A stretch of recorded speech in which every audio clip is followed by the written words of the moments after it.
Hey everybody, what's going on? It's Corrodor here, keeping it tanky in Raid Shadow Legends. And today, for the first time ever, I am not alone on the channel. Today I am joined by Felraus. Felraus, how you doing, man? Welcome to the channel. Hey Corrodor, good to be here. Thanks for having me on. How are you doing? I'm doing pretty well myself. All right, doing pretty good here. So today what I thought we would do, since on your channel we did 5 epics each that are kind of trash, today I thought we'd flip the script and do 5 epics each that are absolutely worth saving, worth empowering, worth building, clear up into the end game. What do you think about that? I think that's awesome. I've got a couple in mind. Quite a few that I've actually built really recently because I've been learning to save my epic champions. So yeah, definitely something that I'm super excited for here. Well, I usually start this list with like everybody's favorite champion, but I'm not gonna do that this time. This is a champion that I've really enjoyed recently and I've really gotten a lot of good use out of. I think she's great, and actually I think she's slightly underrated. It's gonna be from the Knights Revenant Force Affinity.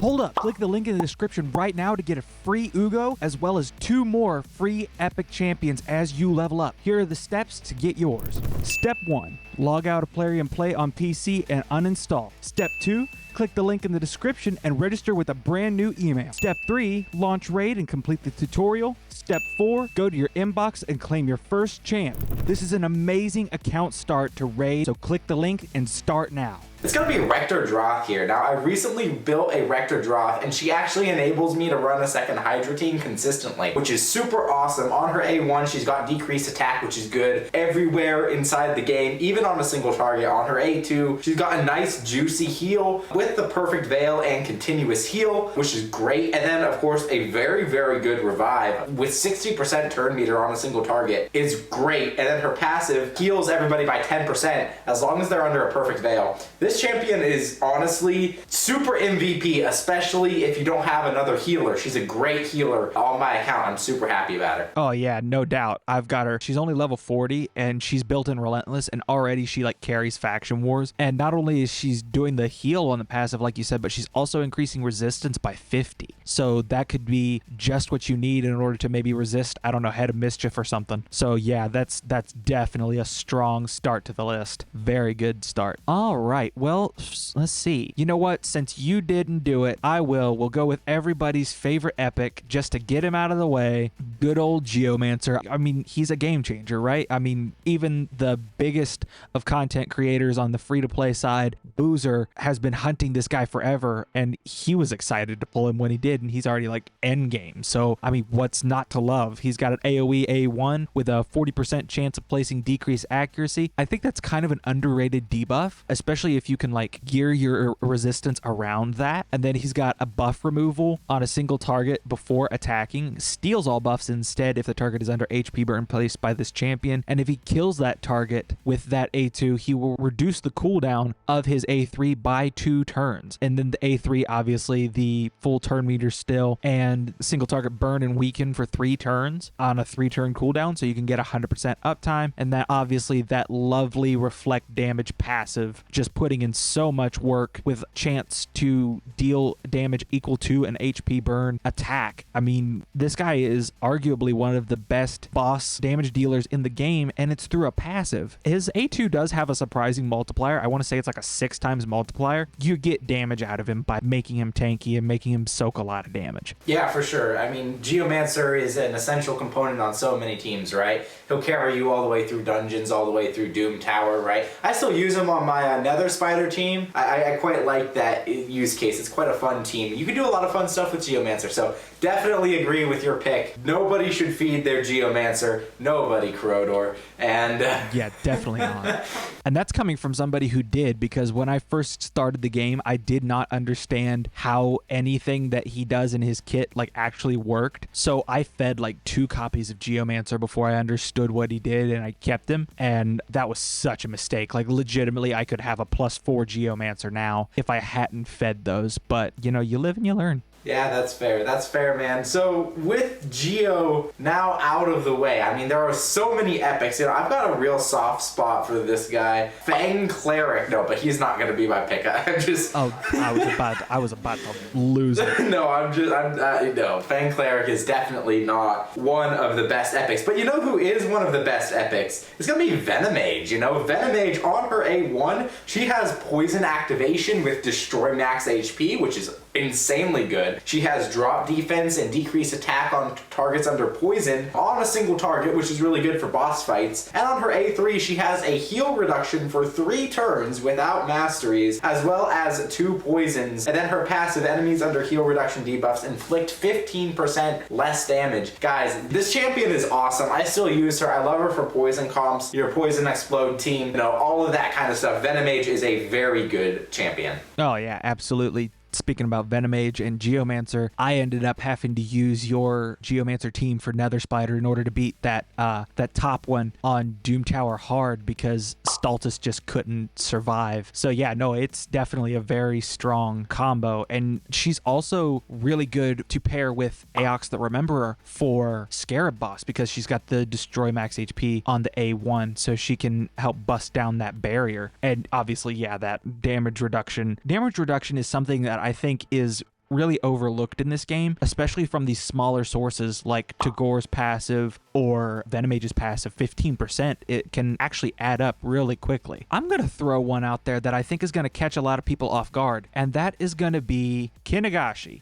Spirit Affinity support. She is the only reviver in the entire Shadowkin faction. If you get a hold of this champion, you've got to hang on to her just for that, because otherwise you better hope you've got enough damage and survivability to where you never get touched. She's got a 2-time hitter A1 with a 40% chance of decreasing the target's turn meter by 10%, which is, you know, nice but nothing impressive. She's got a teams up with a random ally to attack a single enemy and then turn meter fill for all allies by 15% on a 3-turn cooldown. It's really nice. It's just something that's, you know, there to give you that little extra edge. And then she's got a single target revive with 50% HP and turn meter. Also places increased defense on that ally for 2 turns. It's on a 4-turn cooldown, and yet that is the only reviver in the entire faction. So if you get a hold of this champion, you've got to covet this champion because she's a linchpin to survive any kind of restrictive content for Shadowkin. Yeah, for sure. And don't underestimate that turn meter control, because I mean, she's got a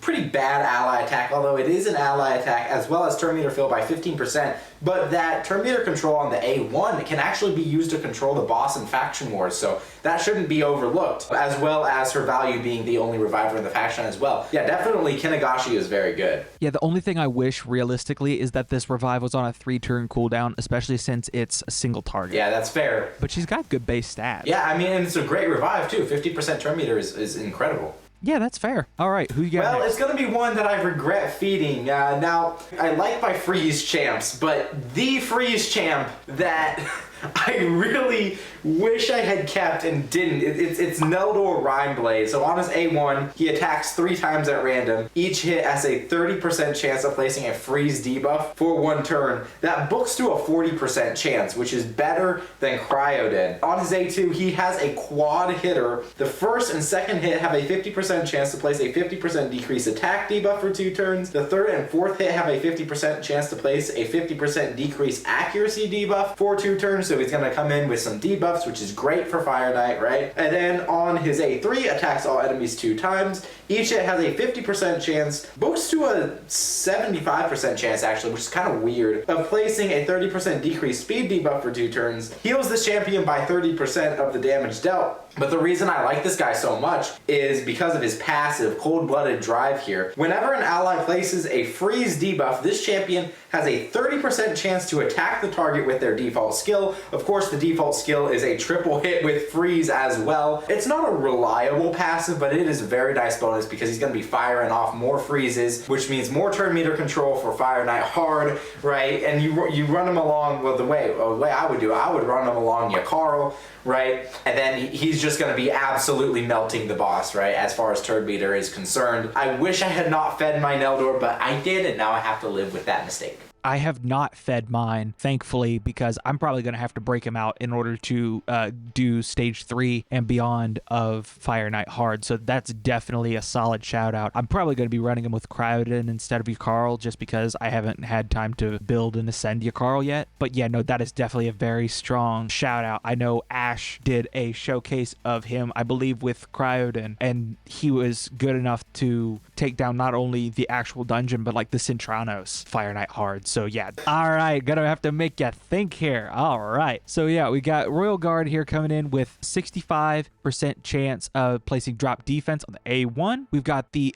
amazing enemy max HP on an AoE takedown skill. No cooldown on this skill, so it is going to be a 4 turn, but it hits hard. And then on the A3, we got 4 times at random. Each hit has a 75% chance when booked of placing decreased speed for 2 turns, as well as a 75% chance of decreasing the target's turn meter by 25%. That books down to a 4 turn as well. Man, really bad base speed on a lot of these epics. I think Kinagashi is coming in with the highest so far at 105, but I mean, what can you not love about Royal Guard other than the fact that it's not on a, well, okay, yeah, fair.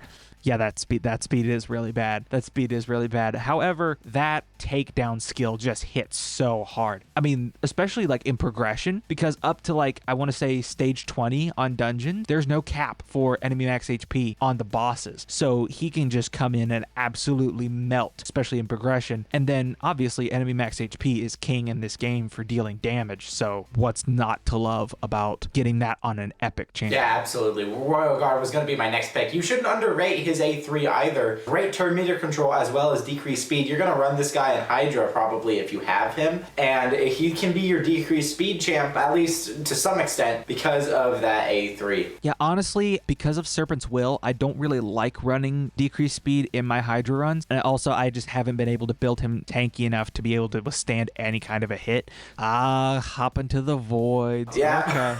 Okay. So Maneater, of course, with the AoE unkillable and block debuffs, like that's just such a great skill. He gets a lot of fame in Clan Boss, but I mean, he can be good anywhere. Block debuffs is such a great buff, right? On a 5-turn cooldown, so if you're gonna use your Maneater outside of Clan Boss, build him fast, you know? Build him fast. He also has the Siphon, which has a turn meter steal, right? Attacks one enemy with a turn meter steal. He'll get back around to his unkillable faster, and then the A1 has a decrease attack, which is, again, a great debuff. So, you know, Maneater is fantastic. I couldn't pull one for the longest time. I can't wait to 60 mine. Oh, that is going to be sweet. What do you think about Maneater, man? I think Maneater is absolutely underrated outside of Clan Boss. I mean, obviously, for Clan Boss, he's like one of the most sought after champions, like you were talking. I absolutely agree that Maneater does not get talked about enough outside of that. The Siphon skill hits really hard. I've actually had some opponents who had built a nuker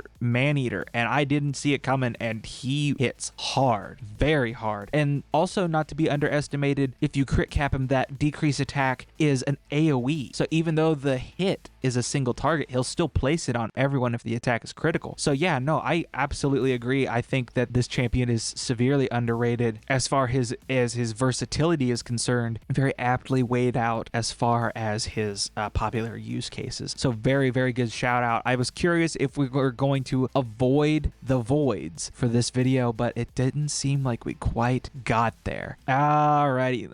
Let's see. There's so many good ones. See, now we can start getting to the point where I have to start thinking, like, who really is coming into the top? I'm trying to think about ones that I currently have, so I actually know what I'm talking about, and I'm not just spitting nonsense based on champions that I have no personal experience with. So I think I'm going to go with the Undead Hordes and go to Gorgorab, the budget arbiter. Legitimately, I think if you are still early on and you don't have a bunch of really good arena boosters or auras, I think Gorgorab is still a very, very solid and capable champion. On the A1, he's got a 75% chance of removing a random buff. I cannot tell you how many times that has come in clutch with removing a block damage or unkillable from someone and securing me the win. On the A2, he fills the turn meter of all allies by 15% and places increased attack on a 3-turn cooldown. And then he's got an AoE revive 25% HP, then heals all allies by 25%. The heal will happen even if there are no dead allies. That is on a 5-turn cooldown, but it's an AoE revive, so it's very nice. And then he's got speed in arena by 23%. Also, not to be underestimated, he is a really good candidate for building a faction team for the undead hordes if you're running like Heraclides. Very, very strong for a starting champion there, especially because of that A2. He's got to be one of the best epics in that faction, simply because the only other reviver they have is Sifi.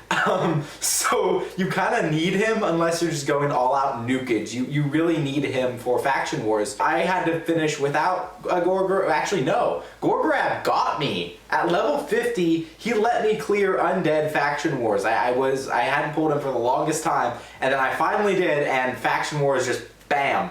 Like, honestly, it was so awesome. So definitely one of the strongest epics in that faction, especially as far as revivers are concerned, you know? Yeah, I actually had no idea that he was the only other reviver in that faction. I hadn't paid that much attention. So yeah, that's even crazier. Well, I guess technically Heraclides has that battle resurrection, but yeah, no, definitely makes him all the better. I hadn't even realized that. I don't know about best in the faction, because, you know, you've got Husk, you got Vogoth, but... I mean, he's so essential, though, definitely right? in the top He's so 3. essential, which is why I say he's probably the best, because he is that unique as far as the faction is concerned. You know, your Husk can be replaced with Royal Guard, your Vogoth can be replaced by other healers or provoke champs, you know, but you can't really replace Gorgrab as far as the faction is concerned. Yeah, okay, I'll give you that. Yeah. I'll give you that. All right, so you've got one more pick. Who's going to be your Well, I had a choice? hard time deciding with this one because there are just so many good epics in this game, and yeah, I know that most people won't hear me say that a lot, but it really is true, you know.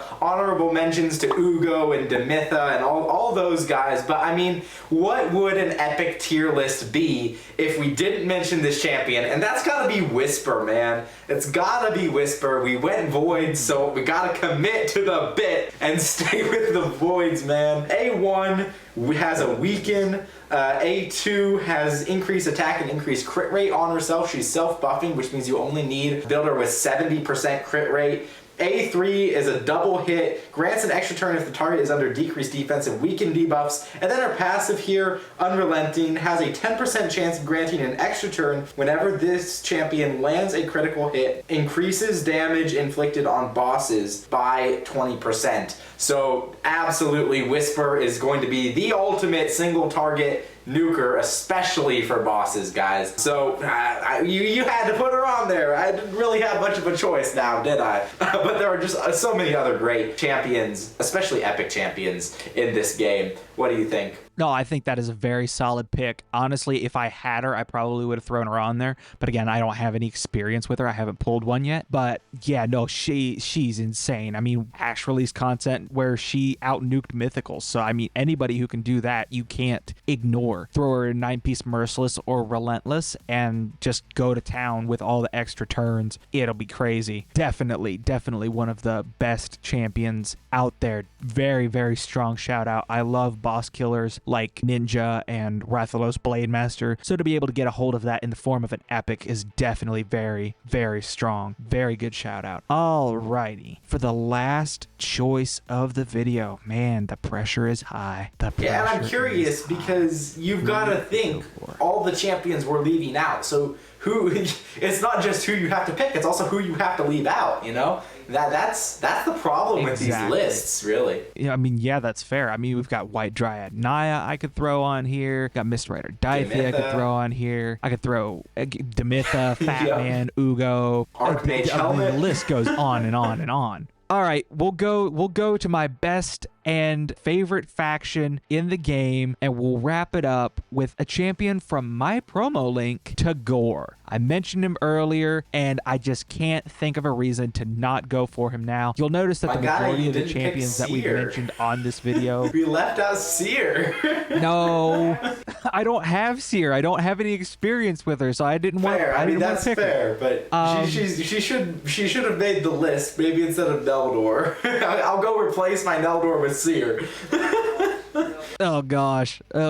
Maybe we'll do another video where we'll focus more on voids. Tagoar, I mean, what's not to love? He's got 105 base speed, so he's nice and fast. He's got a double hitter A1 that places increased defense for 2 turns on the ally with the lowest current HP. Very nice. He's got an AoE A2 that places increased speed on all allies for 2 turns, then heals all allies by 15% of this champion's max HP. Build him fast, build him tanky. He doesn't need accuracy in his kit, and just go to town. And then he's got an AoE revive on the A3, revives with 30% HP. Not great, but he also places a shield buff on all allies for 2 turns, equal to 20% of this champion's max HP. And then finally, with the passive, decreases the damage received by all allies with 50% HP or less by 10%. You pair that with Wild King, the faction unity guy like I got, and that's 40% damage reduction right there just through 2 passives. And then he's got HP in all battles by 25%. What's not to love about this guy? I mean, realistically, he really is such a carry. I mean, I remember in the Hell Hades free-to-play challenge, which I unfortunately had to end a little early this year, but I don't know an account that he wasn't carrying early on. Like, this dude is crazy good. Like, I absolutely agree. He is one of the top epics in the game. Absolutely. And that's coming from a pretty strong faction as far as epics are concerned. I mean, you've got Old Hermit Jorg, you've got Duck the Pierced, you've got Zargala, Seer, again, obviously. Brask is a competent healer. I mean, so for us to call him out of all of the orcs is just a testament to his quality. And I mean, obviously, we've picked primarily supports on this video, but I mean, that makes sense because supports are where you're going to get your most endgame value. Nukers are great, but unless they're hitting like a whisper, I mean, they're just not going to add up as far as later on in the game. So man, that wraps up our list. Any final thoughts? Well, thank you for having me. It's been a good time being here. It's been a good time chatting about some of our favorite epic champions, man. It's nice to hear you talking positively about epics for once. You're always talking about the 4-star chickens. So it's nice to hear you talking positively about them for once. But yeah, no, it's been an absolute blast having you on the channel. I'm sure we'll do it again sometime. Guys, if you want to see more from Felraus on this channel, be sure to blow this video up. Leave the likes, leave the comments, share it with a friend. And yeah, I guess that's gonna wrap it up. Thanks everybody for watching. I hope you all have a great day. Stay happy, stay healthy, and stay tanky.